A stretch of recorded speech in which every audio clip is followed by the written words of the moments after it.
$170 ming sotgan edi. Eng qimmatga sotilgan yoki sotib olingan akkauntlar butun dunyo bo'yicha top 3 taligi. 3-o'rin hozirgi eng donator riski leveli baland bo'lgan Q8 akkauntini egasi $150 ming ga yaqindagina shu akkauntni sotib oldi.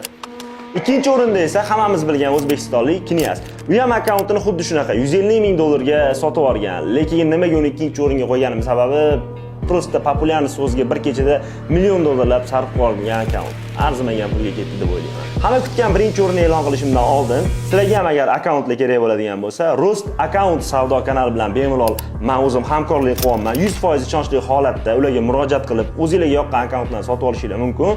O'zim garantiya beraman, 100% ishonchli kanal. Demak, hamma kutgan birinchi o'rin bu Arduzai o'zini akkauntini YouTube akkaunti bilan birgalikda Harshga $200 ming narx aytgan va $170 ming ga sotgan edi. Ya'ni hozirgi Q8 akkaunti ham xuddi shu akkaunt. Faqat oldin bu akkauntni Harsh qimmatroqqa sotib olgan ekan. Shunaqa ma'lumotlar sizlarga yoqayotgan bo'lsa, like bosib qo'yinglar va hozirgacha akkaunt donatorskiy bo'lmagan do'stinglarga jo'natib qo'yamiz.